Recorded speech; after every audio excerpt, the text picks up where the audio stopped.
Good morning. This morning I'm here talking with Queen Mother Blakely, Lois Blakely, of the Royal Court of Harlem. Queen Mother, you want to make a comment or a press release about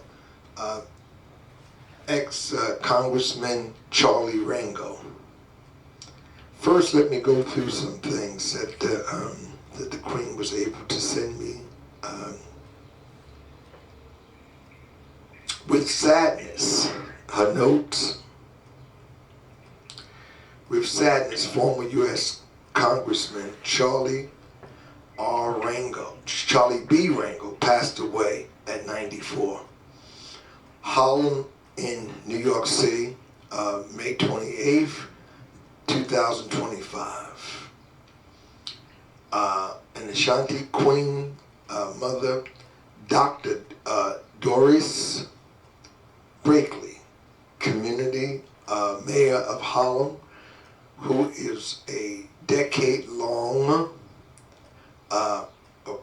Catholic, former Roman Catholic from 1958 to 1969, a former Roman Catholic nun, the Harlem Street Nun Sister Act for real. She's a real Sister Act. Notes with sadness that the former U.S. Congressman Charlie B. Rangel passed away at 94. Queen Mother, Dr. Delois Blakely, founder and CEO of the New Future Foundation in Corp, a UN NGO. Now, what do NGO stand for? Non-government organization with economic status. Okay. The United Nations. Okay. Yeah, okay. A goodwill ambassador to Africa representing the NFF mourns the passing of the Congressman Charlie B. Rangel, a towering figure in American politics and a trailblazer in the fight for economic justice and civil rights. She noted that the congressman was ready to join his late wife, and it appropriate that on Memorial Day that the Korean War veteran transitioned to become an esteemed ancestor. What would you like to say, Queen Mother, about Charlie Rangel? First of all, when we think of Mr. Rangel, he has served for 46 years as a congressman, U.S. congressman in Washington, D.C. So Mr. Rangel has been my congressman most of my political career after leaving the convent in 1968, 69. So you can imagine how many years I have known Mr. Rangel in the Royal Court of Harlem. As you know, that 125th Street has been renamed Martin Luther King Boulevard. Okay, I didn't know that. Mr. Rangel is the person that we call the Lion of Lenox Avenue. Lenox Avenue now is called Malcolm X Boulevard. Okay. And when you think of Mr. Rangel as the gang of four men politically ran Harlem for so many years. Wow. That would be Basil Patterson, that would be Percy Sutton, that would be David Dinkins, the first black mayor of the city of New York. Yes. And that would be Mr. Charles B. Rangel. And can you imagine, Queen Mother,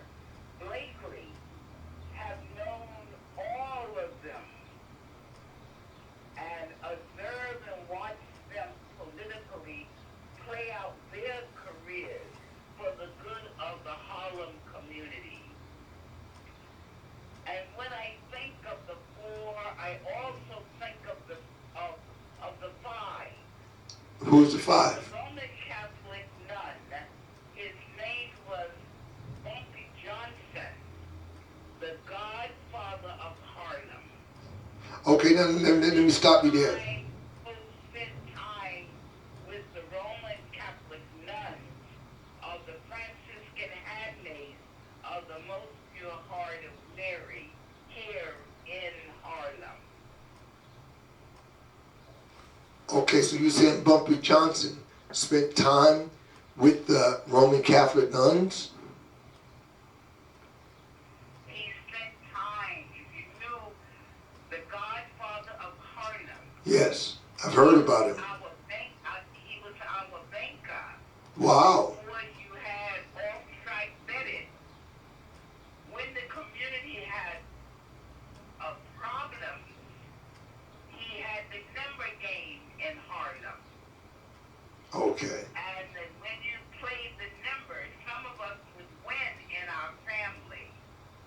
He provided that economics to the Harlem community. And so with a man like Bumpy Johnson, Sure. who loved the Roman Catholic nuns, I will order the Franciscan handmaid of the Most Pure Heart of Mary. The Mother Superior was born in Georgia, Savannah, Georgia.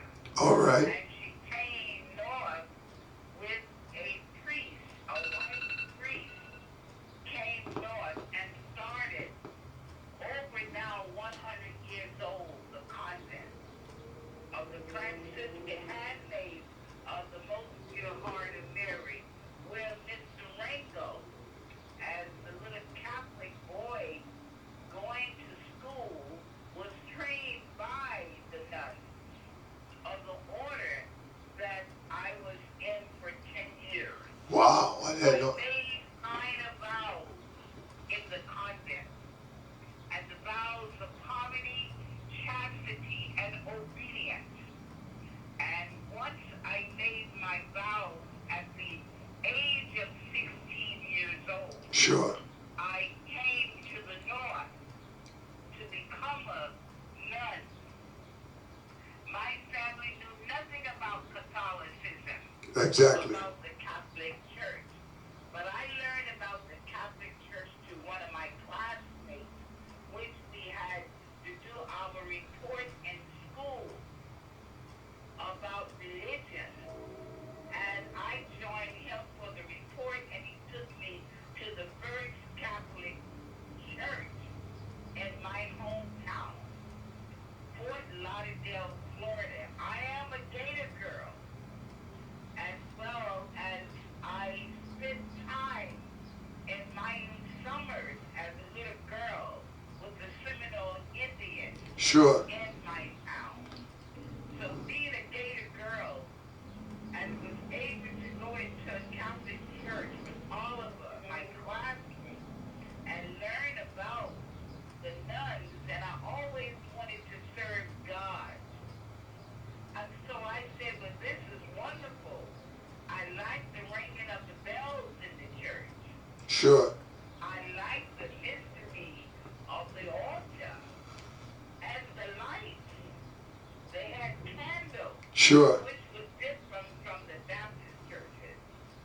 My family basically was Baptist. Okay. Somebody in my family would be a preacher.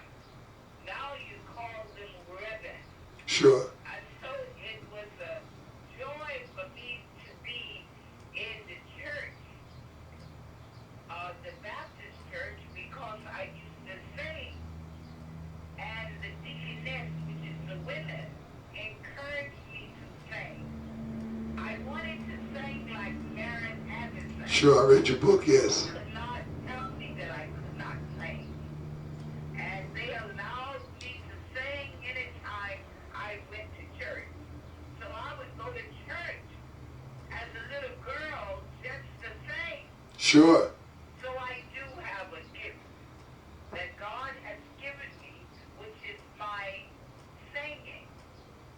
And I love to sing, and I say I like to continue to sing for God.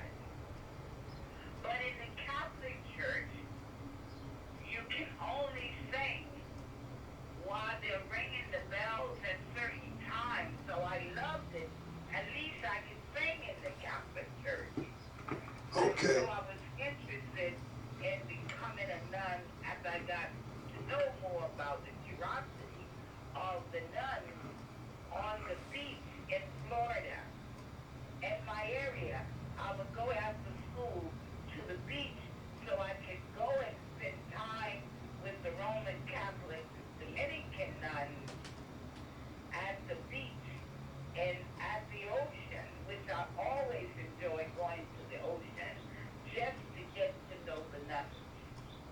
And one morning I woke up and I wanted to tell my father, I want to go to be like them after I spend time with the nuns. I wanted to be a nun that served God and served people.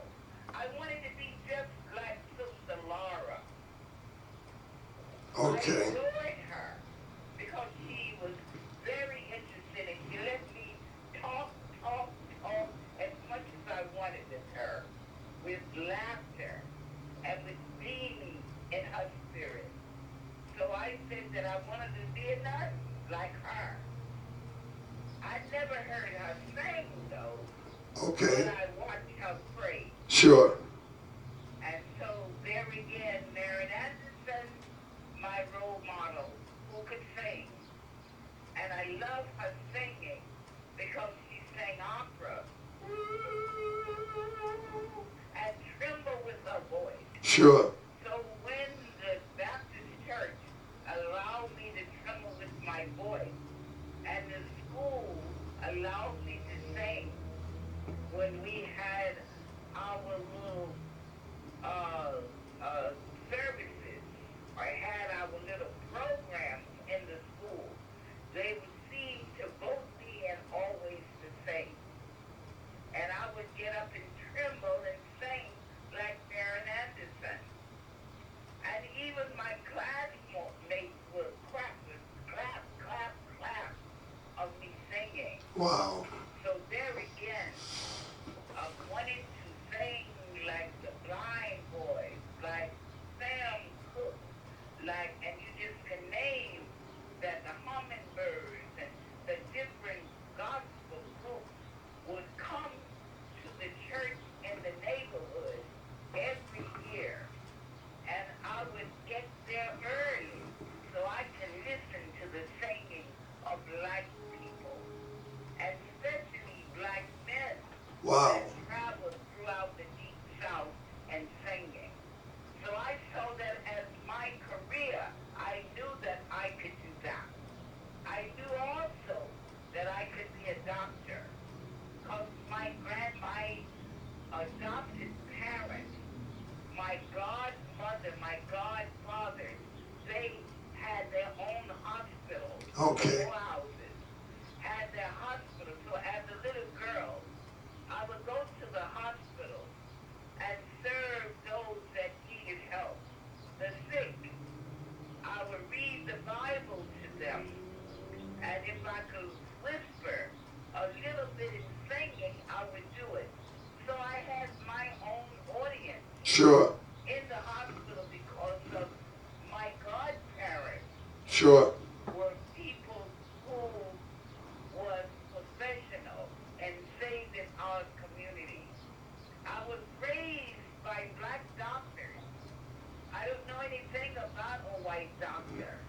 I never seen a white doctor until I left the Deep South and had a white doctor when I came to the North. Okay. In the convent. But when I was down south, they were the ones that took care of it. So being a medical doctor was very real to me because I spent time in the hospital visiting the sick, visit those in need, those that crying, mothers having babies in the hospital. I peeped through a curtain and watched a baby being born twice. One on the reservation of the Seminoles and one in Moorhead Clinic, a hospital. Okay. Fort Lauderdale, Florida. And the Mizels, also well-known family.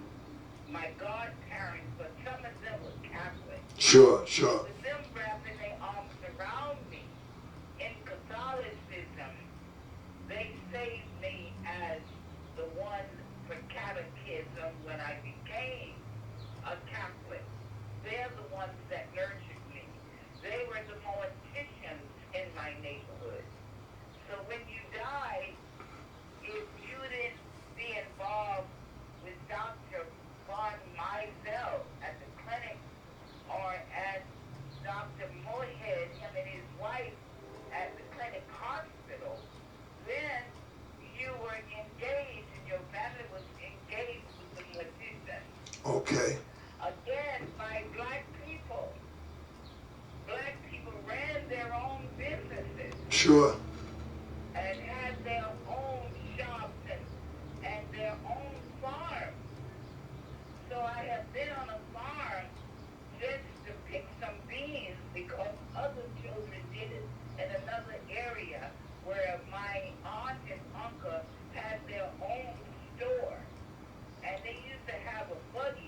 my life.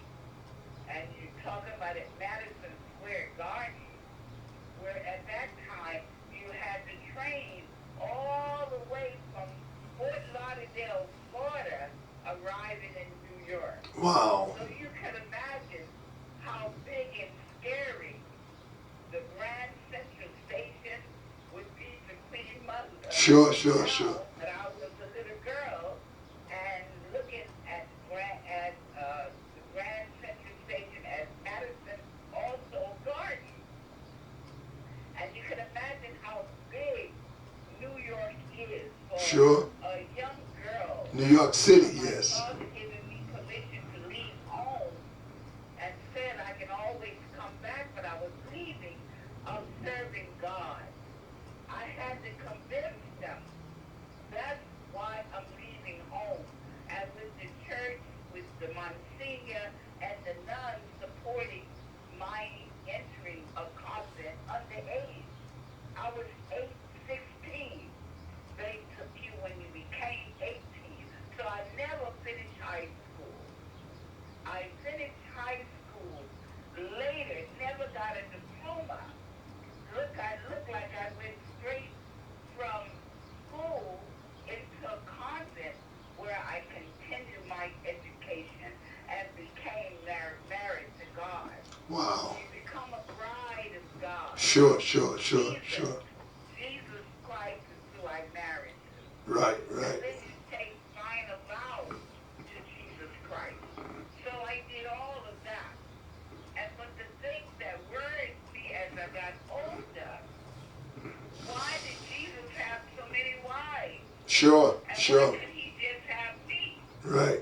And so there was a little jealousy I had against the nuns as I have worked in the streets and ran the streets in Harlem and saw people on the street like Malcolm and others, but the man that I adored on the street, as I said, Bumpy Johnson, Sure. the godfather of Harlem, who saved and took care of the community. Sure. We need to have a godfather today.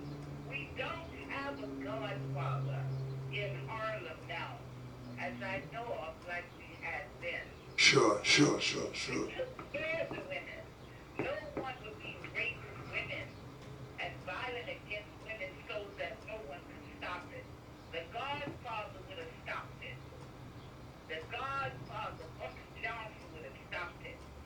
When you watch him on 135th Street where I worked at the Kennedy Center, the nursery, and then I am going home from the convent from 135th Street in Harlem, now back to 124th Street, overlooking Marcus Garvey's Park, which we call it Mount Morris Park. Sure. And at night in the convent, I could see everything and everyone. So living in a community that your community knew you. And you also said, you also go off to say also on your press release that Charlie Rangel called on you unexpectedly on several occasions, thanking me for my prayers and support at a time he needed his community more than ever. This is the community that he served with love and unwavering sacrifice and commitment throughout his political career and in his capacity as U.S. Chair of Ways and Means Committee. Queen Mother attended his congressional hearings in Washington, D.C. at a moment of very challenging times at his peak of his political career. I was so moved by his phone calls and his humble spirit as the undefeated roaring lion of Harlem when he was hounded by the paparazzi. Queen Mother said, since 1969, Mr. Rangel has supported and advised me at the United Nations about about the new Future Foundation, which is a multi-ethnic multicultural organization which has been dedicated to serving the youth. So you said we extend our deepest condolence to the Rangel's family and the community that he served.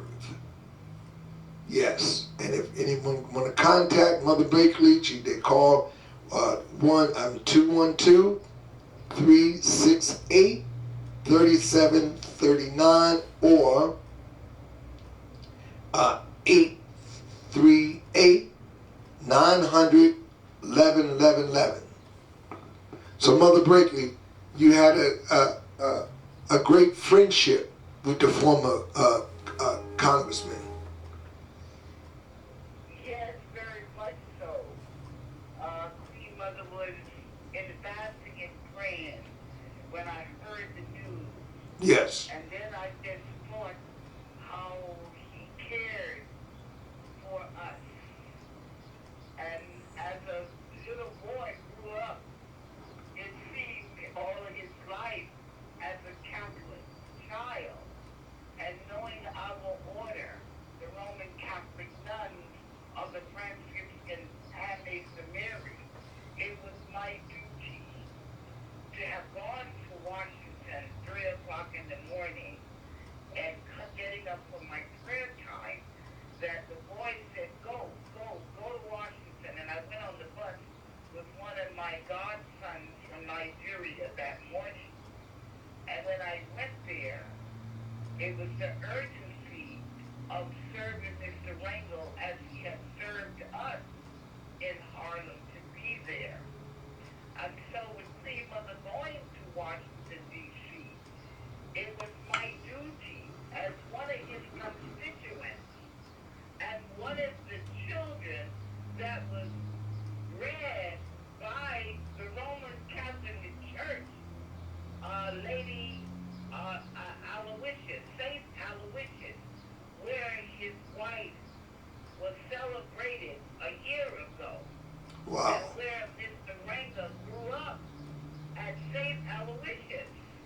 And so it was my duty as more than just a constituent. Sure. But he was one of our children from the neighborhood who needed us. And he had done so much for Harlem. And now you talk about the chair of ways and means, how powerful he had become and would have been able to serve us. The needs we needed for Harlem, the community, especially for our young people, for our youth. So Queen Mother went to see what was happening in Washington, D.C. to Mr. Rangel. And after getting there, and lo and behold, by 9 o'clock in the morning, I was on the hill arriving in Washington at Union Station. Sure. About 6 o'clock in the morning. And getting there, and you see the paparazzi outside of his office. I had never seen anything like it in my life. And then I'm trying to knock on his door, and they open the door, and there I am, letting Mr. Rangel know once I got inside, I came to pray with them. God sent me to him for prayers, and let him know when he come out of that room, come out of his office, I had never seen so many reporters in all my life. And when he finally did come out for the hearing, I said to Mr. Rangel as I'm following behind him, keep your head up for the good of our youth and our children, and continue to walk. Just walk for the good of our youth, for our children. Keep your head up. Keep your head up.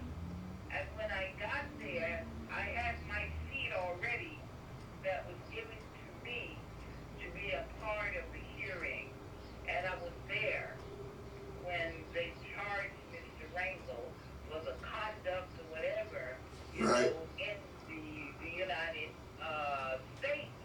Okay. Original. And I'm saying, my God and my all, if that's the case, they need to take all of them out of Washington. Sure. Sure. And when the being smoked up with the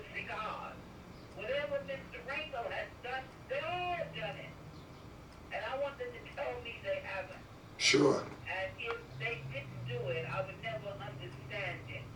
I had never seen a lynching before. I thought of my ancestors on Wall Street after being there Sure. and seeing what was happening to him. And I just continued to pray for him. And God cleared him up. And he went back to Washington, D.C. because Harlem re-elected him. Sure. Sure. They did not leave him like with Adam, Clayton power, but when he went back, and the people of Harlem voted him back. Sure. Sure. And when he did leave the Congress, he left on his own terms. Yes. Yes. And so Mr. Rangel called me. I was shocked that I got a call from Mr. Rangel thanking me for coming to Washington, D.C. at a challenging time in his life, and at the peak of his life was success, the chairman of Ways and Means. And then when he went back, a picture went up that was the artist of that photo, Mr. Rangel, in the U.S. Congress, went up on the wall, and I was there. And he had me to come with his family on a bus from 125th Street. He made sure that Queen Mother was on that bus. Amen. The photo that you have, that's the last time I was in Washington, D.C. with Mr. Rangel. Okay. And so my words, a black man is on the walls in the U.S. Congress. Wow. Because Mr. Rangel stood tall for us Yes. and never bowed his head through it all. Yes. So I understand what they do to the black man in Yes. America. Yes. I understand that they're on trial 24/7, and the mothers are doing nothing, and the wives are doing nothing, and daughters and sisters can only cry. We should cry and pray, and that's what we do. Because sometimes we cannot defend our husband, Sure. our boy child, that we want to wrap our arms around, Sure. put them back into our womb, Yes. because they are in danger. All day. In danger. Yes. And I have seen it close up in the U.S. Congress Sure. of the lynching of a black man. Yes. But after that lynching, God brought him through, Yes. and he stood tall as the roaring lion of Lenox Avenue. That is true, and I will never forget his chuckle when he called me, and I wanted him to have my book, The Harlem Street Nun, so he understood my relationship with him. Sure. He started in the Catholic Church, Yes. and then through our nuns that taught him and seen him as a child in Harlem. And then as the roaring lion of Queen Mother, our dean of the Democratic Party in Harlem.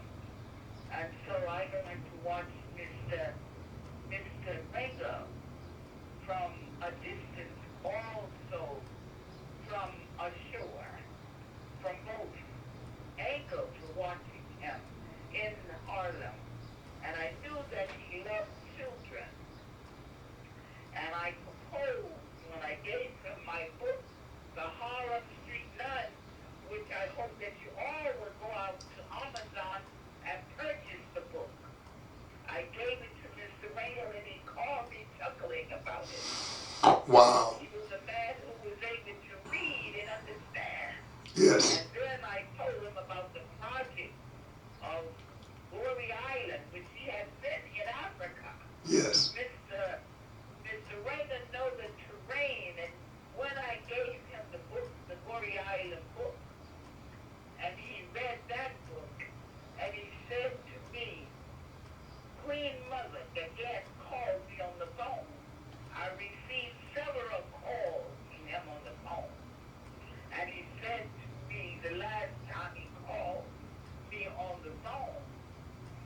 was like, Queen Mother, take the children to Africa. Let them see it. Wow. Not just read about it, but let Let them them see see it. Africa. Yes. So he has supported Queen Mother at the United Nations in my youth here in Harlem and all around the world. He supported Queen Mother. And with the calls and the writing of letters that I have from him, of my work at the UN, I was never alone in terms of my work Sure. in Harlem. Sure. And he loved Queen Mother hardly more. Him and David Dinkins, the former mayor of Yes. New York. Yes. Yes. BASA Patterson, we adored BASA, and we just loved Mr. Sutton, Percy Sutton. Yes. Think of what? The Apollo Theater. Yes. Not just a great lawyer in our community, but the Harlem known, the Apollo Theater. And so with that, it has been a joy to have known the Gang of Four. Wow. And I call the Gang of Five is Bumpy Johnson, Okay. the godfather of Harlem. No one would ever touch the nun walking the street alone, which I did. No one would harm you Yes. when Bumpy was with us. So Okay. I've seen a black man, a blue black man, protect his woman Yes. and protect his territory. Yes. And as I said to Bumpy one time, you have stubborn head. You have a quick hand, because Bumpy will kill you. And Bumpy made it clear, no man will be above him, even if he had to go to Alcatraz and back. Shut the tombs downtown. But I said to Bumpy, help the young people in prisons. I worked in prison. Show them the way. And he talked about the drug epidemic in Harlem. Yes. And what did I think about that in destroying the community? And I will never forget watching him in the neighborhood city and talking to certain persons in the community. He was truly the godfather. When I asked to give me some cake so I could give it out for Christmas at Harlem Hospital, he would call his men with a big truck, and they would pass out fruit cake to everyone that was left in Harlem Hospital without a family. Okay. All right. Toys he would give to the children. He would give even the convent, like your mops and your servants. Sure. Keep the Sure. convent going. And his granddaughter, I taught her in the nursery school in Harlem. And this is Bumpy Johnson. Knowing Bumpy Yes. and knowing Bumpy love for the women, Mm-hmm. cared about us. Okay. And so we had the freedom to walk the streets with no fear. That's right. That's So right. we had a godfather that took care of us in our Okay. If you want to, So it was a blessing yes. knowing the community and the blessing of knowing Mr. Rangel, Yes. which As we- is the roaring lion of Lenox Avenue. Yes. So as we come to the end of this press release, what would you like to say to the Rangel family at this point of challenge? I have gone to the family and left some flowers that will never die. I wanted to have the lasting flowers, which you would call the plastic flowers, Sure. of three that I left. The 3 or 4, it might have been 4, but I know 3 of the flowers that I left. And I left about where I'm going so the family would know. And I would like to be at the homegoing, the private celebration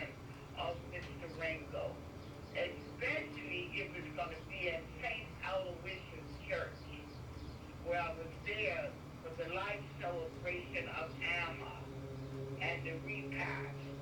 And I know that he was going to leave us because of his great love for his wife. I would say to his children, to their children, go on and celebrate life of your father. Go on and celebrate his life. He has done so much for so many of us. We will never forget him. And if Queen Mother can come to the private life celebration of Mr. Charles B. Rangel, I would be so happy.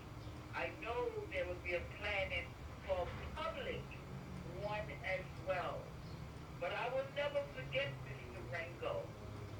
And when in September of 2024, after his wife left us, Amma, he came to be with the World Conference of Mayors on 125th Street at the Renaissance Hotel for our big day for the International Day of Peace. Peace of the United Nations. Mr. Rangel came in his wheelchair and spent time with us at a trying time. The roaring lion was busy. Sure. Not only doing easy times in his life, joyful times in his life, but trying times in his life. Sure. And so there again, I would say to the children, go on and carry the legacy of your father and your grandfather. Okay. Go on. And blessings to all of you and to Harlem. Yes. Remember the good things Mr. Rangel done for our young people, having a chair in residence at City College of the City University, where I last saw him with the World Conference of Mayors, Mayor Johnny Ford, and the other black mayors from Tuskegee and around the world. We honored Mr. Rangel, and I have the tape, which eventually I will share with the world at the United Nations. And so there again, he was a global man. Sure. But he never forgot us. He never forgot us where he was in the seat of power for 40, I think, years. I think it was 46 years. Wow. What a run in life. What a reign in life amongst your people. Yes, it is. Yes. In spite of, you might have to suffer for them. In spite of that, you were there for us. And you stepped down on your own turn. What a blessing to have a mother and a father in a community that was married for so many years. Okay. Embrace each other with their own private lives of being together.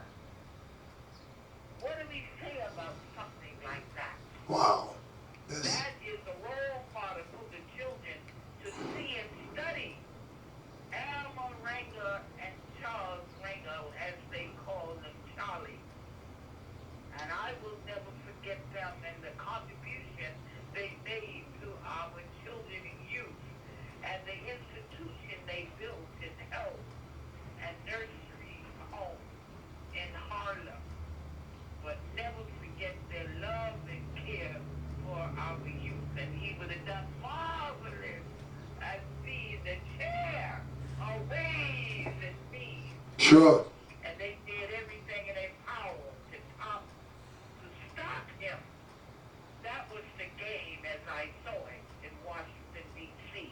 But God had another plan for him, and that it was to send him back to the U.S. Congress and let him leave on his own terms. That's right. So blessings to all of you children and the family of Mr. Rangel. Blessings to all of us. And may we say that his life will live on through the community, through our youth, through our children. children. Okay. And bless him as a role model and as a roaring lion who was able to read and write and became a voice through law. Studying his law is what he did and became and was the roaring lion of Lenox Avenue, as I would say, the strong lion who never turned around but stood still in time and kept his head up, stood tall in the midst of it all with a smile on his face. I'll never forget his chuckle of laughter to me on the phone. And may God continue to lead and guide and sustain Harlem through the life celebration of Mr. Charles B. Rangel, our congressman. Okay. I thank you. Thank you. Thank you. And God bless you, and we'll talk soon. Thank you. Blessings upon you, Reverend Jackson. Thank you. Bye-bye. Bye-bye now, and thank you. Well, that was the words of Queen Mother Blakely of the Royal Court of Harlem, as she done a tribute and a public statement about ex-Congressman Charlie B. Rangel. God bless. God bless.